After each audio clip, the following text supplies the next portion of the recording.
Well, good morning and welcome to Valley Unitarian Universalist Congregation on this balmy Sunday. Glad you're here with us. Several announcements as we get started.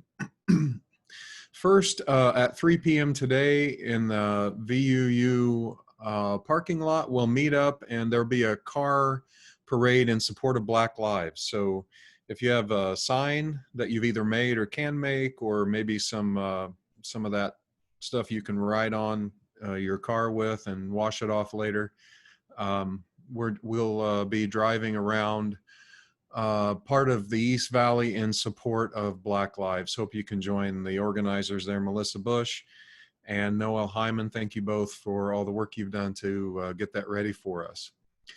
The announcement went out this week, as I hope most of you saw, that August 13th will be my last day at Valley Unitarian Universalist, and the 9th of August will be my last Sunday morning. Want you all to know that until that time, I hope to be saying goodbye to anybody who wants to have a conversation. I would love to do that over Zoom, but just know that I so deeply appreciate you all and I take great pride and joy in the work that we've done together. The board is working even now on finding an interim minister and doing the other work that needs to be done as we prepare for my departure. So the congregation is in good hands, and again, would certainly welcome the opportunity to talk to anyone who would like to chat over these next about 5 weeks. Want to let you know about something that the environmental team in the congregation is promoting. Arizona Interfaith Power and Light is one of our ally organizations, and they're reminding us to vote this November and to vote with climate in mind. If you go to VUU's Facebook page, you can see the powerful statement that was written by VUU member Jerry Waters in support of Arizona Interfaith Power and Light's initiatives. But what we want to ask you to do is go to the website www.azipl.org, Arizona Interfaith Power and Light, and complete the pledge form there, or just find the announcement in VUU's Happenings email and click on the web address there to fill out the pledge electronically. We hope to have as many VUU members as possible take that pledge concerning environmental preservation.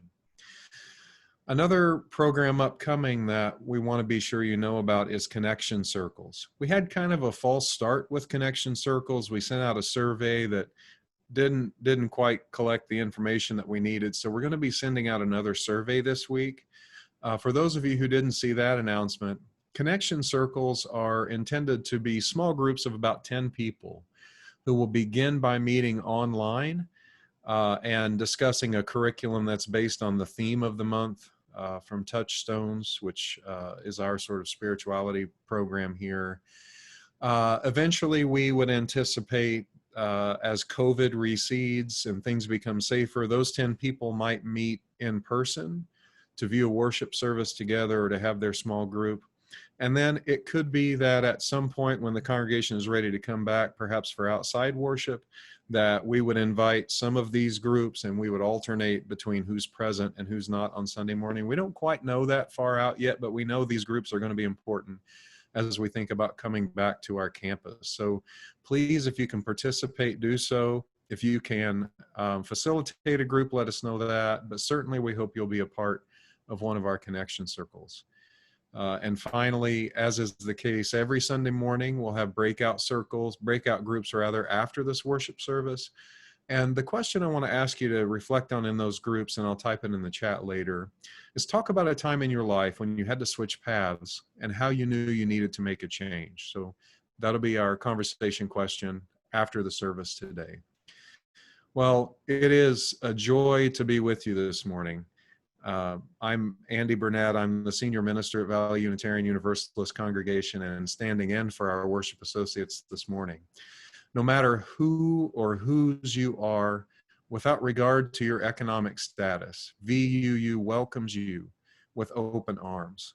When we're in person, We take joy in welcoming new attendees to the congregation pretty much every Sunday. If that's you, if it's your first or second time with us today, we welcome you. If you'd like, you can take a second now to type your name and location in the chat if you're a first or second time visitor so that we can say hello to you. Remember to stick around after the service if you can to get a chance to check in with some members of VUU in our breakout rooms. And as always, again, welcome to each and every one of you to Valley Unitarian Universalist Congregation. We'll begin worship this morning with words entitled Tree of Life by D.H. Lawrence. He writes, I want relations which are not purely personal, based on purely personal qualities, but relations based upon some unanimous accord in truth or belief, and a harmony of purpose, rather than of personality. I am weary of personality. Let us be easy and impersonal, not forever fingering over our own souls and the souls of our acquaintances, but trying to create a new life, a new common life, a new complete tree of life from the roots that are within us. May that be our work this morning. Let us worship together. Now, if you have a chalice that you plan to light this morning, please draw that near as we recite together our chalice lighting words. We kindle this flame, symbol of our faith, for the light of truth, the warmth of community, and the fire of love which calls us to work for justice. Now let's sing together one of my favorite Unitarian Universalist hymns, For All That Is Our Life.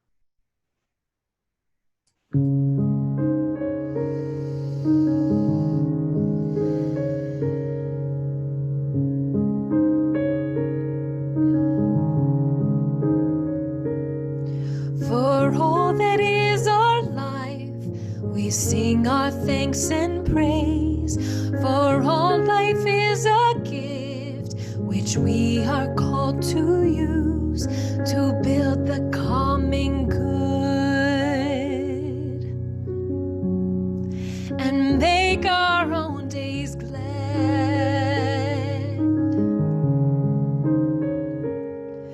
For needs which others serve, for services we give, for work and its rewards, for hours of rest and love, we come with praise and thanks.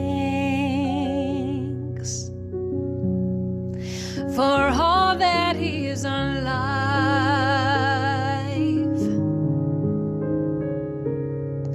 for sorrow we must bear, for failures, pain, and loss, for each new thing we learn, for fearful hours that pass, we come with praise and thanks. And all that is our life,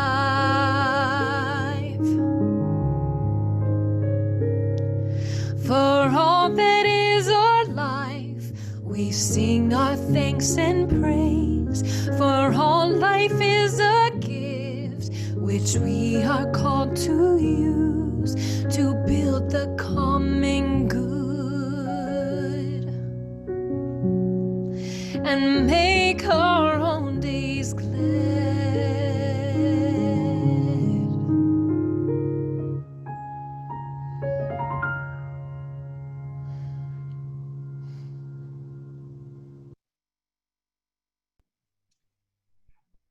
Hi, my name is Haley. I'm the Faith Formation Assistant here at VUU, and I'd like to ask the children to join me. Today I'm going to be reading a story about peace and harmony.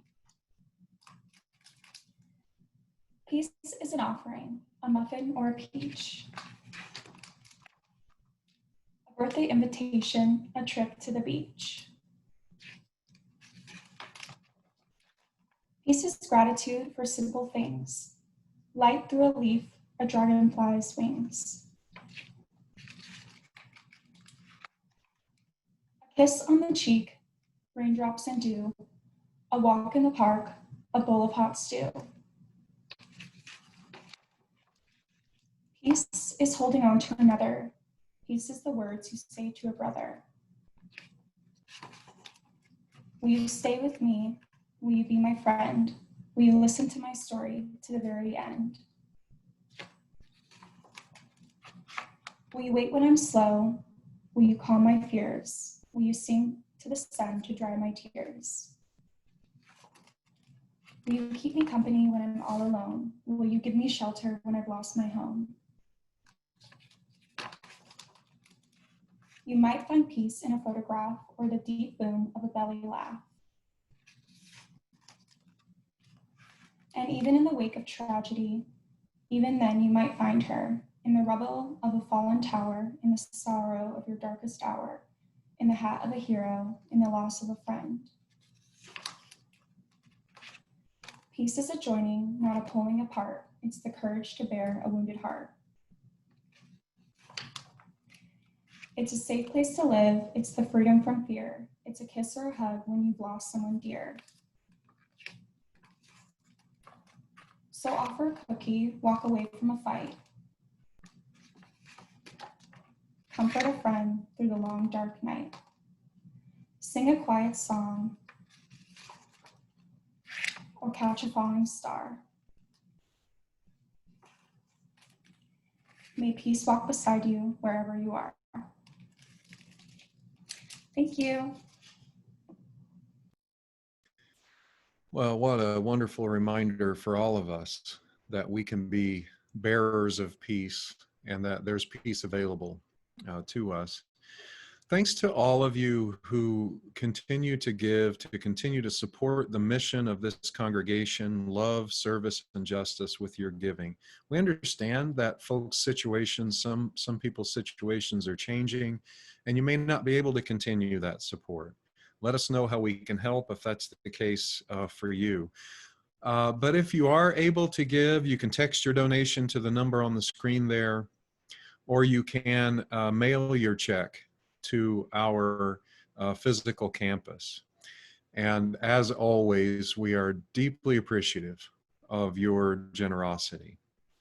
Well, we're going to move now into a time of centering, a time of prayer, and we're going to begin with a hymn that for many people is the first hymn they learn when they become Unitarian Universalists, Spirit of Life.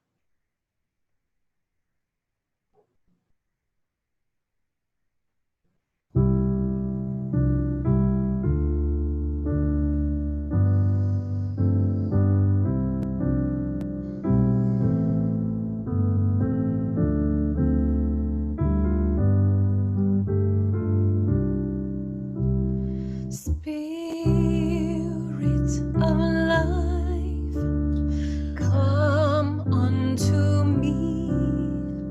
Sing in my heart all the stirrings of compassion. Blow in the wind, rise in the sea, move in the hand, giving life the shape of justice. Roots hold me close, wings set me free. Spirit of life, come to me, come to me. Spirit of life, come unto me. Sing in my heart all the stirrings of compassion. Blow in the wind, rise in the sea, move in the hand, giving life the shape of justice. Roots hold me close, wings set me free. Spirit of life, come to me, come to me. Spirit of life, come unto me. Sing in my heart all the stirrings of compassion. Blow in the wind, rise in the sea, move in the head, giving life the shape of justice. Roots hold me close, wings set me free. Spirits of life, come to me, come to me.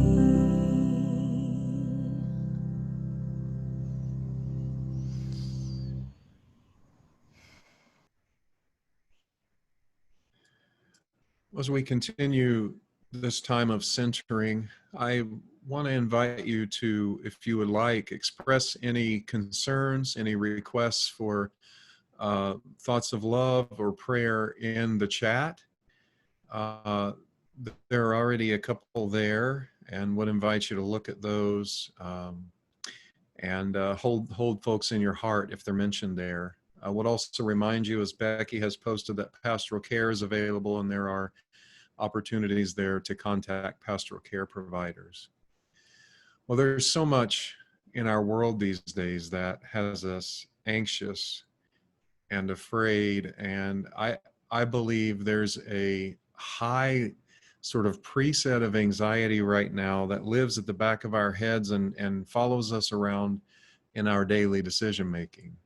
So I want to today offer what's called the loving kindness meditation. It's an old meditation from Buddhism, and it begins with us focusing on ourselves and then focusing on sharing our love out into the wider world. And so please settle in, find a comfortable spot, close your eyes if you would like, and I'll move slowly through the loving kindness meditation,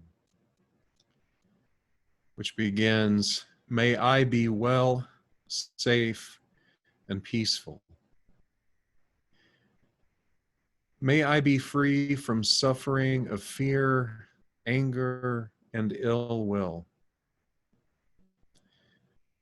May I find forgiveness for the harm I bring to other people. May I cultivate loving kindness, compassion, and joy. May I live in peace and harmony with all beings. Now shifting our focus to the other, may you be well, safe, and peaceful. Do you have someone in mind for whom you can say that? May you be free from the suffering of fear, anger, and ill will. May you find forgiveness for the harm we bring to one another. May you cultivate loving kindness, compassion, and joy. May you live in peace and harmony with all things. Now we move up another level to we. May we be well, safe, and peaceful. May we be free from the suffering of fear, anger, and ill will. May we find forgiveness for the harm we bring to one another. May we cultivate loving kindness, compassion, and joy. May we live in peace and harmony with all beings. And now, friends, I would invite you to look at the needs that have been posted in the chat. For Andy Weaver, for Tom undergoing a serious surgical procedure this month, for Heather's father in Florida, whose wife of 20 years passed away recently, for David and Jody and Chris. Chris still in the hospital with COVID. David and Jody's concern for Chris, of course. Chris is not doing well, and you can read the conditions there. Keep Chris in your prayers and thoughts. And Jessica asks us to continue to send our thoughts, prayers, and support to the medical community. Certainly so important. The final stanza of this meditation is all. And so we'll say that now. May all be well, safe, and peaceful. May all be free from the suffering of fear, anger, and ill will. May all find forgiveness for the harm we bring to one another. May all cultivate loving kindness, compassion, and joy. May all live in peace and harmony with all beings. Amen.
Well, thank you to the VUU choir from some years ago for that song, and to Deanne McClanahan for putting together the lovely presentation. And, you know, I want to say that the care that you all provide for one another is inspiring, even in these days, as hard as it is to provide care for one another. And so thank you for the pastoral care that you're offering to one another. And know that that is needed more now than it has been in a long, long time. So we'll continue to hold one another in our hearts and know that I'm inspired by you and the work that you're doing. Well, I was so glad when I saw through the Touchstones program that July's theme would be harmony. Because if I think if I could preach one sermon until the day I die, it would be about living a life in which all of the various parts of it are in harmony, living an integrated life. And that's what I want to talk a little bit about today. I want to start with a poem by May Sarton. She wrote, "Now I become myself. It's taken time, many years and places. I have been dissolved and shaken, worn other people's faces, run madly as if time were there, terribly old, crying a warning, hurry, you will be dead before what? Before you reach the morning? Or the end of the poem is clear? Or love safe in the walled city? Now to stand still, to be here, feel my own weight and density. The black shadow on the paper is my hand, the shadow of a word as the thought shapes the shaper, falls heavy on the page, is heard. All fuses now, falls into place from wish to action, word to silence. My work, my love, my time, my face, gathered into one intense gesture of growing, like a plant. As slowly as the ripening fruit, fertile, detached, and always spent, falls but does not exhaust the root. So all the poem is, can give, grows in me to become the song, made so and rooted by love. Now there is time, and time is young. Oh, this single hour I live all of myself and do not move. I, the pursued, who madly ran, stand still, and stop the sun.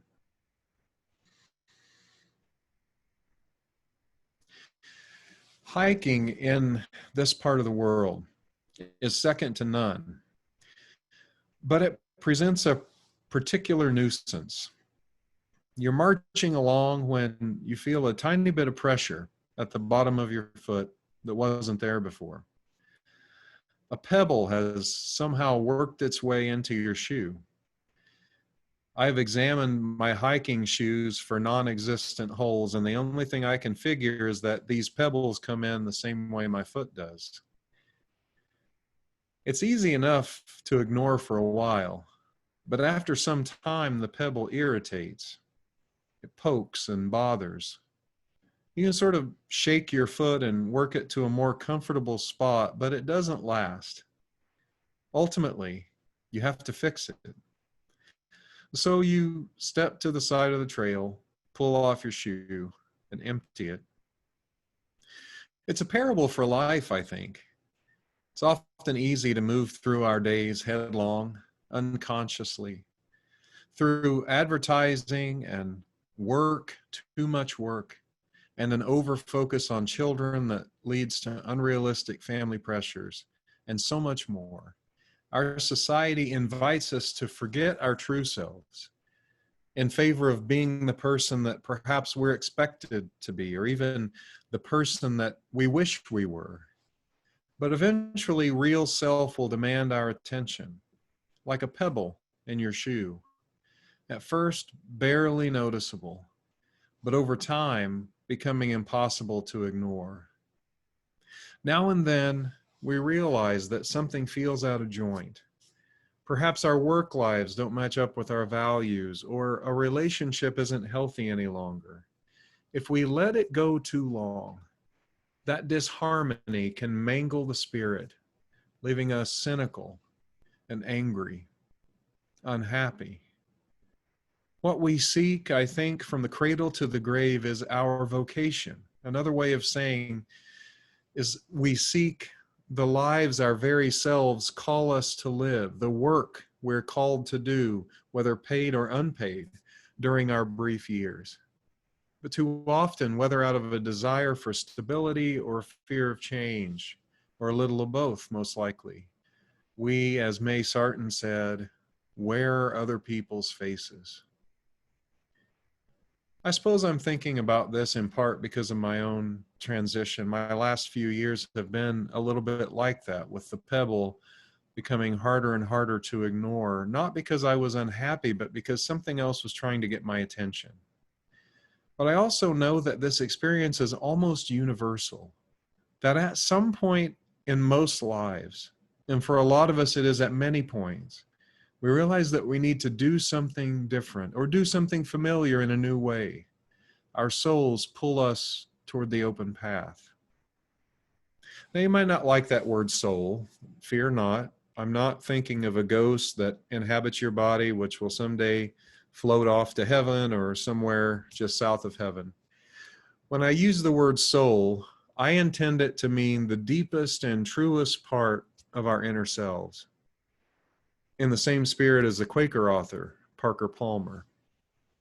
The paragraph that I want to share with you from Parker Palmer's book, Let Your Life Speak, Listening for the Voice of Vocation, is one that I've returned to year after year for a while now. I offered it in a sermon some years ago here, I think.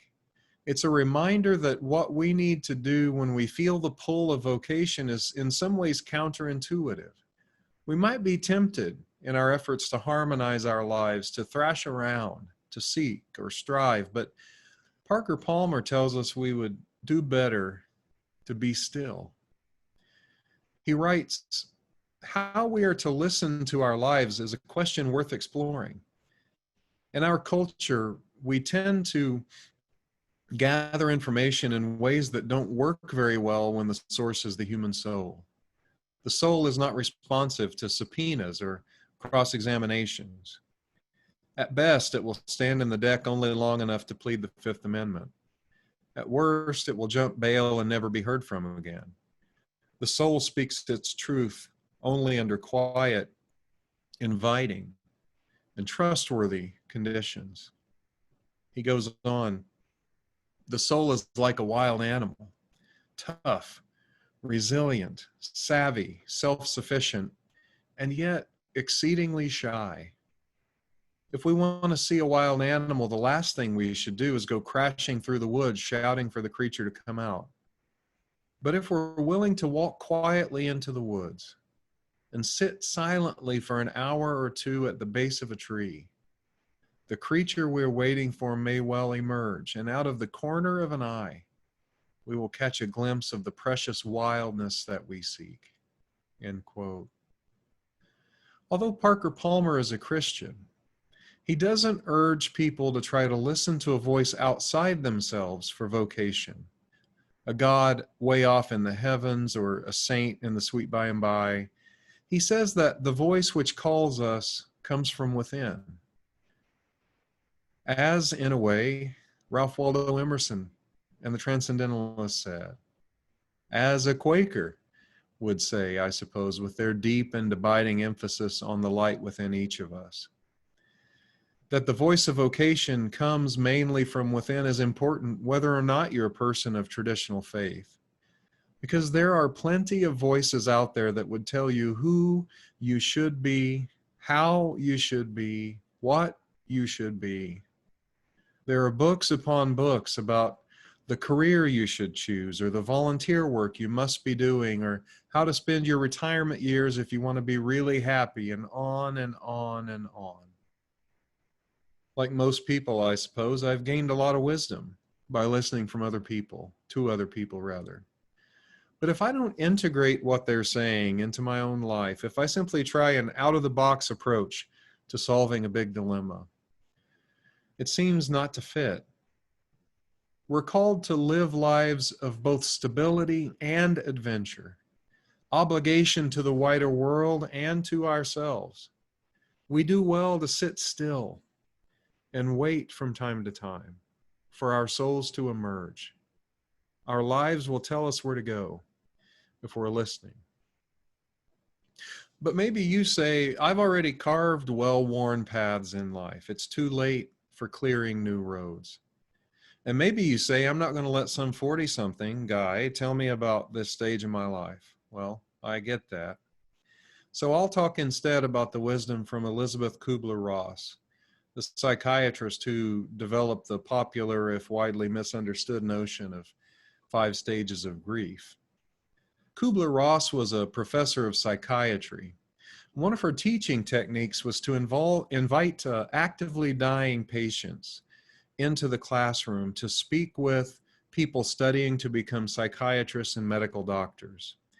The patients would speak about their experience of the dying process to the students, and they would talk about their experience of the care that medical professionals were providing them as they actively died. The students, the medical students, often displayed more anxiety about the process than the dying person did. It was good for the dying to become teachers before these folks became doctors. One story from her book, Death, the Final Stage of Growth, involves a 71-year-old woman who had a very short time to live. Often people at the end of their lives do what some call a life review, a sort of evaluation of the ways they have spent the days that they were given. This patient looked back with a lot of regret about having few close friends, having broken relationships with family members, and that for much of her life she had been adrift without a sense of purpose. Kubler-Ross reached out to her to come meet with her students, and Kubler-Ross reported that the woman came alive in a new way. Her role as teacher gave her purpose, which provided her meaning and was life-giving even in the dying process. Certainly, I hope that none of us wait that long to evaluate our lives and harmonize our actions with our deepest desires, but it is truly never too late. Kubler-Ross wrote 2 gorgeous paragraphs in the last chapter of Death, the Final Stage of Growth, that I want to share with you now. Preceding those paragraphs, she's talking about deciding to move from what she calls multicultural open Montreal to the racially restrictive United States, she said, particularly New York. She talks about there being a lot of pain in that decision and fear, but that pain and fear often accompany growth and even adventure. And she writes this: take a look at your life. What were those moments of chosen separation and pain when you were about the business of your own growth? When all the hounds of heaven could not have stayed you from those acts of your becoming?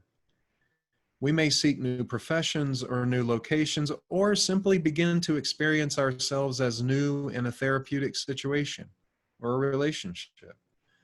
Whatever the situation, our experience of our own growth is really filled with anxiety and fraught with a sense of danger, as it is with excitement and fulfillment, as it is with pain as well as joy. Human life, my life and your life, have potential for this growth experience from the first moment at birth until our last breath at death. She continues, we may be healthy persons with few major conflicts and splits in our sense of self, but our being spiritually, psychically sound humans does not eliminate the inevitable crises and fears that accompany growth and change. When we abandon the old familiar patterns of life, whether voluntarily or involuntarily, we always have a sense of risk-taking. When the new situation involves changes which may have grave consequences for our future well-being, the level of anxiety is bound to be great. Abandoning old ways and breaking old patterns is like dying. At least dying to old ways of life for an unknown new life of meaning and relationships. But living without change is not living at all, not growing at all. Dying is a precondition for living. Growth is a precondition for living. To limit the process is to exist as compressed beings. End quote. I think one important example these days of what Kubler-Ross is talking about is the call to really learn about racist policies and how to fight racism, how to be an anti-racist, as Ibram Kendi puts it in what I think is his fabulous book by the same name, How to Be an Anti-Racist. When we get to the point of discomfort with learning like that, that's often the point at which we begin not just to learn new things academically, but to integrate them into our beings, such that we're eventually acting on them at an almost unconscious level. The discomfort is a required stage of growth, death to an old way of being, and new life. And surely we'll need to be listening to our souls as we come out from under the pall of COVID-19. New thinking will be required. New conversations will have to be had. Who do we want to be in the world that will emerge? What is your life saying to you in this new landscape? It's not easy. This high wire act that we all have to undertake, balancing the very human need for comfort and stability with the risk-taking that is required for growth. But having our spirits and our behaviors in harmony is the soil in which a meaningful life can take root and grow. If there's a pebble in your shoe, don't keep walking. Stop. Listen. Do what the Spirit says do, as we're about to sing. May yours be a harmonious journey. Amen.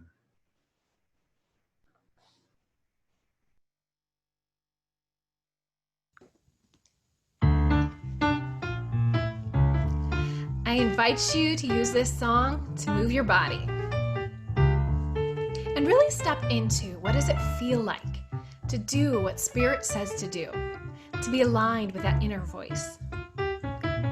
So go ahead and stand up wherever you're at. If you're alone or if you're with loved ones, stand up. I know it's not the same as dancing together in the sanctuary, but it's okay. It might feel awkward, but it's okay. It's a good practice to lean into what may feel uncomfortable, but what we know is right within ourselves.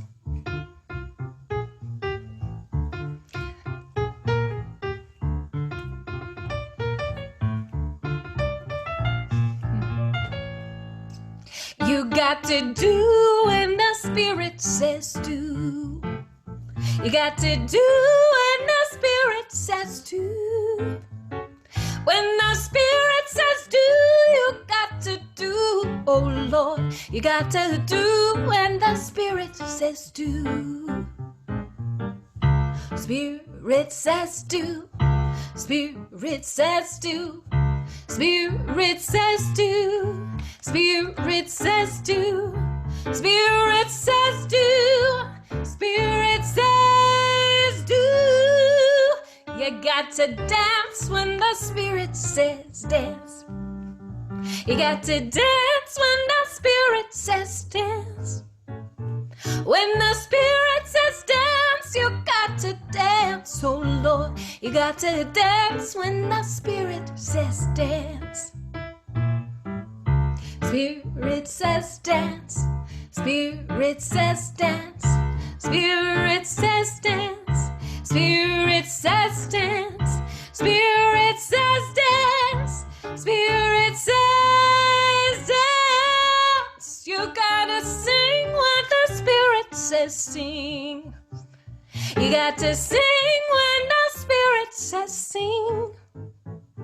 When the Spirit says sing, you got to sing. Oh Lord, you got to sing when the Spirit says sing. Spirit says sing.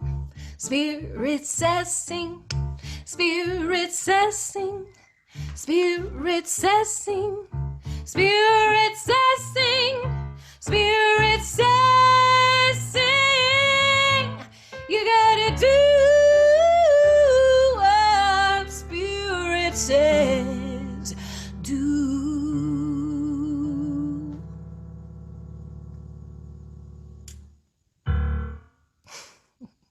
Yeah. Nice work, Lucy. And Katie, you did fine too, but That was pretty great. Thank you, Lucy. And thanks everybody for moving your bodies a little bit in worship this morning. Well, let's draw those chalices near once more, if you will, please. And we will begin to end this time together by extinguishing them and reading together these words. Though we extinguish the chalice, our community or our connection rather to each other and this community remains. May its light guide us this week as we walk the path of justice, speak words of love, and fill our world with compassion until we meet again. And now, friends, may life bless you and keep you. May the Spirit make its face to shine on you and be gracious unto you. May the universe pour out the fullness of its blessings on you and bring you peace. Go, friends, to serve love and to serve one another. Go in peace. If you plan to log off now, please do so. If not, stick around and we'll meet in small groups here in just a moment. And I am going to type the question into the chat that we'll be considering in our breakout rooms. We'll give you just a minute to log off if you'd like.